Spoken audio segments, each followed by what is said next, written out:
Hi, this is Chris Orlob, and in this video, I'm going to teach you how we negotiated a $385,000 Q4 SaaS deal with Procurement. You're going to learn 3 techniques that'll help prevent you from getting ground down on price with Procurement. Now, stay tuned to the very end of this video. This is a short video. I have a special offer and message for you toward the end here. So let's wind the clock back to October 2021.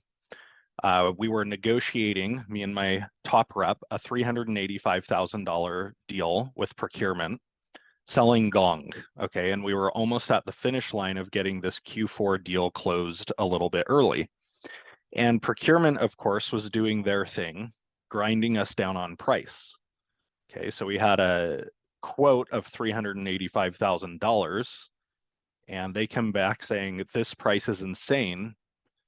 We only have budget for $200,000. Okay, so here's how the conversation unfolded in a way that helped us keep the $385,000 price point, and then we'll unpack 3 techniques you can steal and start using today. You're going to notice that a lot of our foundation of success was set up at the beginning of the deal that allowed us to negotiate in the way we did. So when they said they only had 200 grand and this isn't worth it, we said, how familiar are you with the business challenge we're solving in this proposal? Okay, so we started asking questions. And as expected, they answered, we're familiar, but they only were familiar at a high level. They said, we're familiar. You're going to help us ramp new sellers faster. That's valuable, but it's not worth $385,000. Now, the next thing we did was we gained permission. Okay, we didn't just start doing back of the napkin math in their face because they would have resisted it and the conversation would have become adversarial. And so the way we got permission is very simple and subtle. We said, can we talk you through some of the math we did with your CRO to see if it checks out with you, right? That phrase is simple but profound, because if we went straight to doing the ROI calculation, they would have resisted it. And of course, they said, sure. It's very hard to say no to that. Somebody would come across as unreasonable if they did that. So next we said, your existing account executive ramp time is 9 months. At month 9, the average rep starts producing around $40,000 in ARR per month, after around 8 months of more or less $0. We can just round it down to 0. Sometimes they produce a little bit more, but for simple math. Okay, does that sound right to you? And they said yes. Next, we said, your CRO tells us she's hiring 80 new account executives in the next 12 months, right? Starting in January 2022. And they said, I'm with you. So then we go into, so if you got 80 new account executives up to speed 1 month faster than you're currently doing it, that's 80 reps times $40,000 in ARR each. That equals $3.2 million in ARR that you wouldn't see. And so the question then becomes, how believable is it that we can cut a month off your ramp time with the capabilities we have, given the context of your specific ramp problem? And at this point, the chief revenue officer chimes in and gives us a little air cover. And she says, very believable. I've gone deep with them on this. Bingo.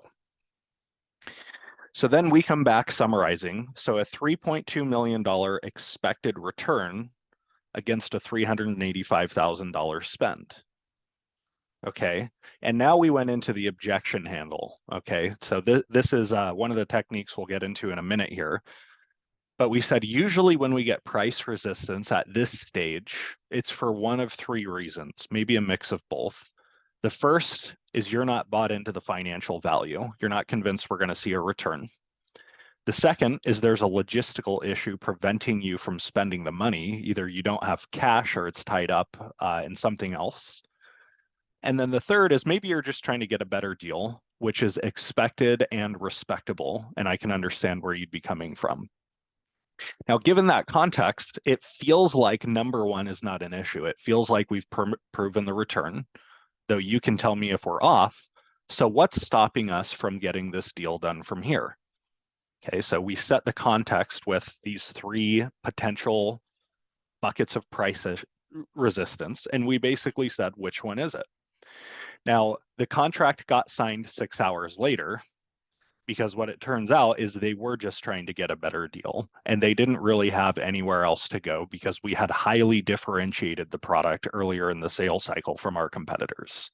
So there are 3 lessons to take away from, this story that where we closed this $385,000 deal with procurement. Number 1, get your champion in the room with procurement.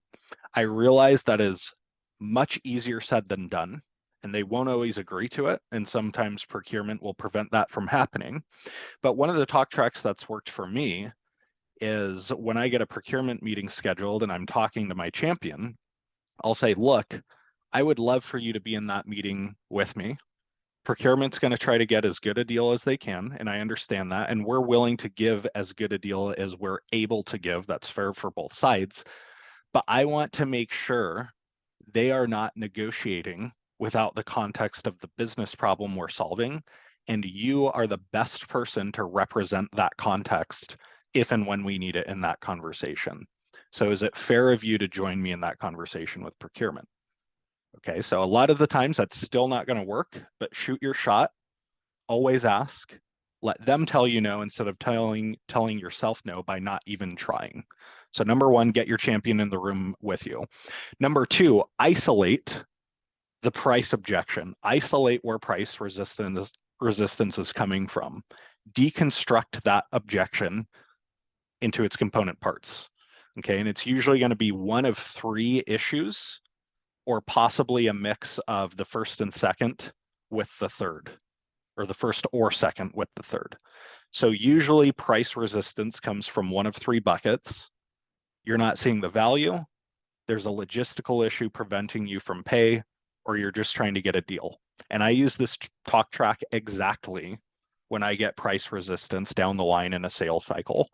And I kind of force the person I'm negotiating with to answer which of these it is. Sometimes I'll leave off the last one, the deal. Sometimes I'll just present the 2 buckets and say, either you're not sold on the value or there's a logistical issue. Now, based on how they answer that, now you just start problem solving, right? If they say, well, I'm not really sold on the value, now they just opened the door for you to do discovery. Now you can start asking pain questions and building the value. And hopefully you have some raw material already, because if you're negotiating, you should have a decent understanding of the business value you're providing. But if that's what they answer with, they open the door with you to do additional discovery to go deeper on the problem you're solving. Now, the second thing is that there might be a logistical issue, right? They might say, we literally just do not have the cash to outlay $385,000 right now. And usually my playbook at this point, if your organization will allow it, is seeing if you can get creative payment terms. And so the first thing I'll tell them is, or ask them, is making sure this is the last thing, this is the last objection. So I'll say, okay, so let's say that wasn't an issue. Let's say we found a way to pay at the price we're talking about. Would you then be willing to move forward, or is there anything else preventing you from doing so if we did solve this issue? And now you get those additional objections out and wrestle with those. But if they say, no, this is the final thing, now you can start conceding with payment terms, right? Like quarterly payments or net 60 or net 90, break the payments up, delay some of the payments. Okay, but do not offer that until you know that this is the last thing. There's no other objections you're going to have to surmount.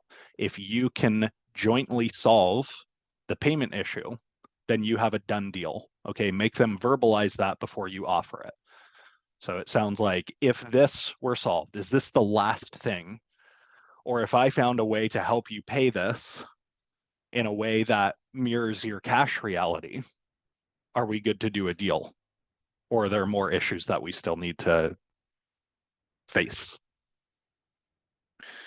Okay, and then the third lesson is negotiation is really easy when you've done great discovery and other legwork earlier in the sales process. So you remember the back of the napkin math that I shared with procurement? Well, The only reason I had that is because I did, or more accurately, my rep did really great discovery throughout the sales process leading up to this point. So great discovery, it has a compounding effect on the rest of your sales cycle. Okay, what you learn in discovery influences how you do your demo, how you talk to people when you multi-thread, the success criteria you set in a pilot or proof of concept. It influences how you build your business case. In fact, you could argue it is the business case. It's the raw material. And as you've seen in this video, it dictates how you negotiate and close a deal. So discovery influences everything in the sales process going forward. And the big turning point in your SaaS sales career is going to be when you understand this at a gut level. Okay, sales is about problem solving, not pitching benefits. It's not about the product, it's about the problem. Okay, so that's why we created the SaaS Discovery Masterclass, which is our online course that helps and teaches you how great SaaS AEs create urgency from thin air and sell even in an economic meltdown. Okay, I've taught this to almost 2,000 SaaS sellers, and it was the system that I used, the 5-step discovery system I used to train the #1 sales team at Gong, be very high performing and sell through an economic meltdown. So almost 2,000 SaaS sellers are raving about this online course. This is what just some of them are saying. Absolutely raving about it. People are loving it, using the techniques and closing way more SaaS deals as a result, even in this climate. So here's a little bit about it. #1, you're going to learn how to find business pain that money follows. Okay, you'll get word for word questions and frameworks to make dead certain you find pain. And you'll also learn why 90% of SaaS AEs anchor their deal to the wrong problem. Okay, that's an expensive problem if you spend 90 days of a sales cycle selling to the wrong thing. #2, you'll learn the secret of becoming a trusted advisor, especially in this economy, which is cause analysis. I'll teach you why you literally cannot sell without the right root cause questions, and you'll learn a dead simple technique that skyrockets your credibility with customers. #3, you'll learn how to create repeatable urgency on every deal. Okay, it's a simple 3-step technique to intensify business pain and move it up the priority list for your customers.